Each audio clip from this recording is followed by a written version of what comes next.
One Piece Chapter 957 Ultimate, and what a very fitting name because this is the ultimate chapter. I know I'm not alone in saying that this was truly a pleasure to be able to read this chapter, take in all of the information, and experience it not only as the work of art that it is, but experience it with this awesome community at its peak, seemingly, because as soon as this chapter was released, it was trending on Twitter, trending on Reddit, and it's only just been released. Like, I'm recording this very early in the morning. It's only just begun, and I know you guys loved it just as much as me, and there's a lot to talk about, so let's get into it. So it's opening up with Fujitora and Akainu talking about the fallout from the previous chapter, and oddly enough, Akainu was on board with the Warlord system. And they're also talking about the SSG. So this is the Special Science Group. This is the thing, whatever it is so far, probably the new pacifistas, that was developed by Vegapunk to replace the Warlords. Allegedly, they're just as powerful or even more powerful than what the Warlords represented. And we're also seeing that Fujitora is finding out about the alliance between Big Mom and Kaido. And by proxy, we're also seeing that Akainu knows about it. So the information was definitely relayed to them by Kobe, who found out through X-Drake, who we found out was a part of Sora and thus a double agent at the same time. So at the same time, we're also seeing that Fujitora is on a ship and he's going somewhere. He's in the ocean currently. We don't know where he's going. So of course, we just want to believe that, oh, maybe he's going to Wano. And that's very possible. He could be going there. But we do know for sure that he is not going there because of the Kaido and Big Mom alliance. He's finding out for the first time here, so wherever he's going, it's not because of that. So now let's get into this massive exposition dump and lore about the Rocks pirates supplied by Sengoku, and the group of Marines that he's talking to here really feels like it's just us, the audience, and I'm sure that was intentional by Oda. Because, you know, they're just sitting there, legs crossed, jaws dropped, in just pure amazement just by hearing this legend, which is essentially us reading this friggin' chapter. So anyway, the Rocks Pirates, as we already knew, was a crew that was around 40 years ago. That was the original translation that we got, 40 years ago, and maybe it's just changed now, but now it's 38 years ago that they were essentially disbanded. And they, of course, involved Big Mom, Kaido, but now we're also finding out that not only it was just them, but also Whitebeard was a part of them. But then also Golden Lion Shiki, we all know him. He was one of Roger's rivals. He was a part of the Ed War. He had that whole movie about him. It wasn't really canon, but he still did. And then we're also seeing that this guy, Silver Axe, we don't know this guy, but one thing that kind of draws parallels to his name is that one of the moves that Cavendish used back in Dressrosa to defend Law and Robin from the bullets of Doflamingo, his move was called Gold and Silver Axe. So maybe it was invented by this guy, Silver Axe, or maybe Cavendish is somehow connected to this guy. But I digress. Anyway, and then we find out Captain John was also a part of the Rocks crew. Captain John was one of the zombie generals, part of Morio's crew back in the Thriller Bark arc. He's also that pirate that had like a supposedly legendary treasure cave that Buggy was interested in.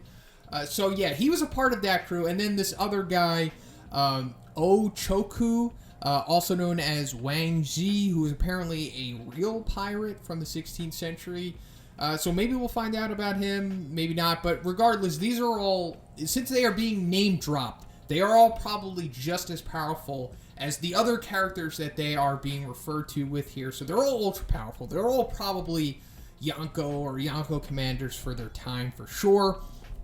And so we're getting into this guy, Rocks, for the real first time. And we're actually getting like confirmation that he was a dude, because some people speculated before that it was just an acronym for the people that was a part of his crew. But no, this was a friggin' guy.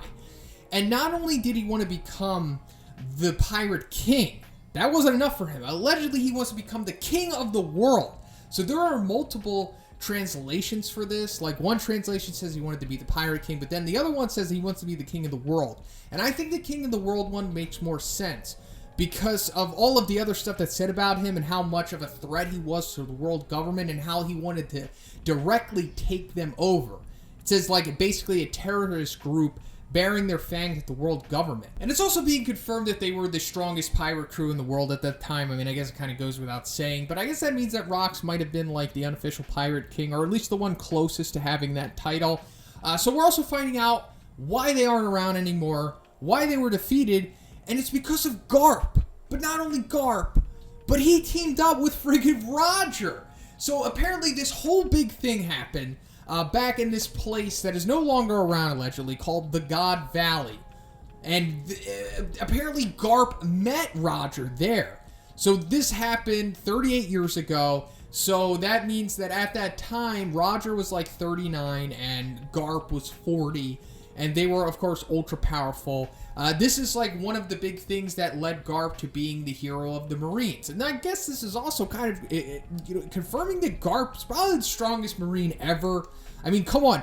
It's also implied that just him and Roger took down the Rox pirates by themselves. Now, maybe they had some help, but we've got like the two strongest dudes ever, essentially, taking on all of the other strongest dudes ever. And I was always thinking, like, oh man, there's so many great off-screen battles in One Piece. You know, we have like the Ed War, we have like Punk Hazard. There's so many, and I was like, what's the best one? Well, this is it. The battle at the God Valley. That's it. That's the biggest, most significant battle that's probably ever happened, with all of the most powerful guys ever all coming together and taking place. So, what was going on at this place? Well, there's way more to this story than what we know, because we're also finding out that Garp was there to protect the Celestial Dragons, the Tenryubito, but also Roger was there for some reason, and of course Rox was there too. So I'm assuming that at this place, the Valley of the God Valley incident, there might have been something very significant there. It might have been like similar to Laugh Tell, you know, maybe it was something like that. Maybe there was like a weapon there. Maybe one of the ancient weapons was there, and it was like somebody found out that it was there, and they all went there at the same time to get it. Because we know Rox wanted to become the king of the world, so maybe he went there to get this ancient weapon in order to get one step closer to that. But also the Celestial Dragons were there for some reason, or maybe they lived there possibly, and maybe they were sitting on top of this ancient weapon. But then also, this is another reason why possibly Roger was there, and maybe that's why Roger teamed up with Garp to take down Rox, because he was like, look, you know, I'm a pirate, you're a pirate, but dude, you're trying to, like, usurp the entire world, you're trying to be like this dictator with this all-powerful weapon, and I'm not going to let this happen. Because we know that, you know, Roger was kind of altruistic. Being a pirate, you know, there's a gray area with that, but we see it with Luffy, and we know that there are many parallels to Roger and Luffy, so I'm sure Roger was just doing this for the greater good of just existence in general, I suppose. And another thing that gives credence to this, I think, is that it says that Rox, you know, trying to become the king of the world was involved in many of the world's taboo subjects. And that's why the world government wanted to erase him from history, also erase the God Valley from the map and from the world. So I think that means that it was likely connected to some kind of ancient weapon, maybe it's the Void Century. I mean, it's all kind of connected, so this makes sense, especially when Sengoku says the line about the taboo subjects. And also, this lines up with us finding out about why Garp didn't want to become an admiral. Before this, it was kind of ambiguous. It was kind of just like, oh, he was too much of a G to be an admiral. He just wanted to stay vice admiral for less duties and commitments. But no, it's because he doesn't like the Celestial Dragons. So it makes sense for multiple reasons, because Garp, we know, is, like I said, he's a G. I mean, he is a Marine, the greatest Marine ever, but he still is acknowledging that the Tenryubito, the Celestial Dragons, are pieces of crap. And also, he's a D. So it's like in his nature to just be against them, because that's what they are. There's like the good guys and the bad guys, you know, dawning from the essentially thousands of years ago. We have the good guys on the D, who are the direct rivals to the Celestial Dragons, who are essentially the bad guy pieces of crap. And that's awesome. So also we're seeing what Rox's, or I'm saying we're finding out what Rox's name was. Rox D Zebek, and this is pretty significant. So, because he has a D in his name, so he's one of the Ds, which is cool. But we're also, you know, further seeing that not all of the Ds are essentially good guys, like we've seen with Blackbeard. And now we're seeing with Rox that there are some bad guys along the D lineage, even though they're all kind of working towards the same goal, and that they're all collectively against the Celestial Dragons. But speaking of Blackbeard, it's very possible that Rox is connected to him, or Blackbeard, and, you know, vice versa. Because, first of all, the D, you know, says Marshal D Teach, Rox D Zebek, and you don't necessarily have to be born of someone to inherit the name D. It's kind of like a title that you can just take on regardless of your lineage. At least that's the way it's implied so far. And yes, I am implying that Blackbeard is possibly the son of Rox, and I'm going to make a video about this to go further into detail on it, but I'll just throw some other things out there. So Rox's last name, Zebek, is also the name of Blackbeard's ship, which is the Saber of Zebek, and I think that was revealed in a Beaver card, and we had no idea, like, oh, Zebek, okay, so apparently that's a type of sailing ship, whatever. No, it's the friggin' last name of Rox, and also the place of Blackbeard's HQ currently, which was originally known as Hachinosu, is now the Beehive Pirate Island. Okay, that's where Blackbeard currently is, and that's also the original formation location of the Rox Pirates. So either Blackbeard is like a huge stan of Rox, or he is the son of Rox. And also, Blackbeard is 40 or around that age, and this all happened back 38, 40 years ago. It's all kind of lining up, but like I said, I'll go more into detail in this video that I'm going to make about that stuff. So now let's get into these bounty reveals, because this is just incredible. And we'll still stay on Blackbeard since we're on him. So we're finding out again that his bounty is 2,247,600,000. It hasn't changed since it was originally revealed last year. But on top of that, we're finding out that he has confirmed to be the lowest bounty of the Yonkos. And we kind of knew that this was likely true, considering that he is the newest Yonko. And it's also revealed that he's only been a Yonko for about a year now. So, interesting. But we're also getting Shanks' Is Bounty, which is incredible. This is something I've always wanted to see, let alone just anything else from Shanks, but we're getting his bounty as well. But before we get into the number, it's also confirmed that he has only been a Yonko for 6 years. Which also means he wasn't a Yonko when he met Luffy.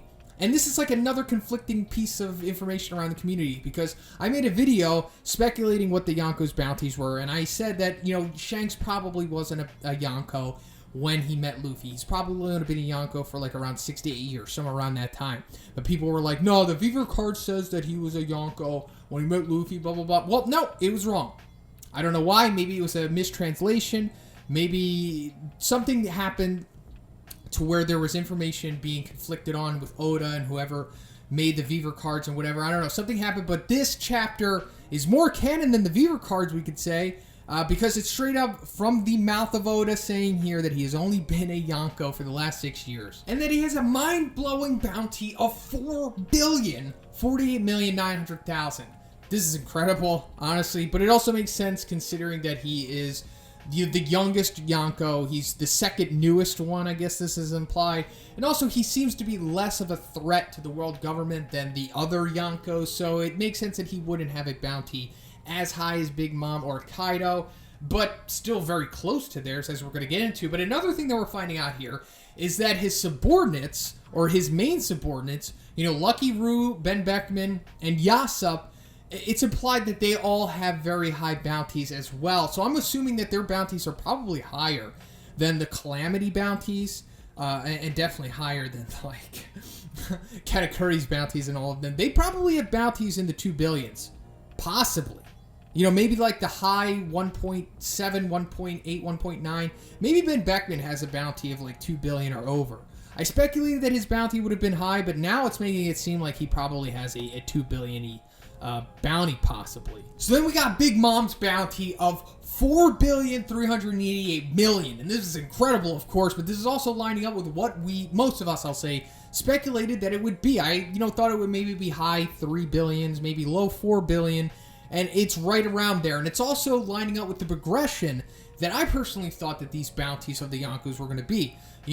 Blackbeard would have the lowest. Then I thought Shanks would have the second lowest, like I said, because he's the youngest of the Yonkos, and that he's only been around for like 6 years in the Yonko ranks. But some people speculated that he would have the highest, because a lot of people speculate that he's the strongest. And that very well could be true, but as we know, bounties are not power levels, but they kind of are, But regardless, him not posing a big threat probably brings down his bounty, as well as his crew not being as vast, I guess, as the others do. But then I also speculated that Big Mom would have a bounty lower than Kaido, and that Kaido would have the highest bounty.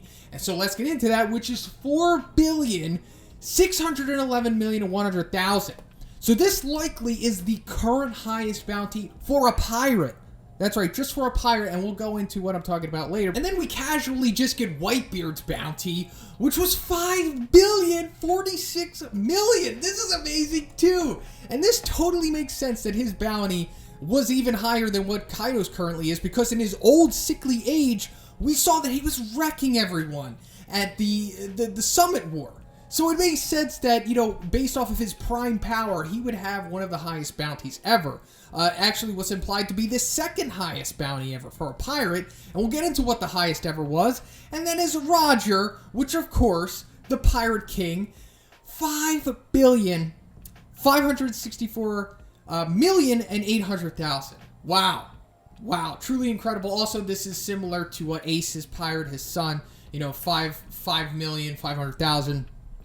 But this is also said to be the highest, these two, specifically Whitebeard and Roger, the two highest bounties ever received by pirates. So I'm going to go into Dragon now. I want to make a whole video about this stuff, and I will, but I'll just say it now. But Dragon isn't a pirate necessarily. You know, he's like a revolutionary. He's not really doing what they're doing. But we do know that he has a bounty because he's the world's most wanted man, and Sabo has a bounty too. So either this means that his bounty is higher than Roger's, which I don't think it is. I don't think it's higher than Whitebeard's probably, although it could be. Maybe it's like 5 billion. But we know that it's at least higher than Kaido's bounty.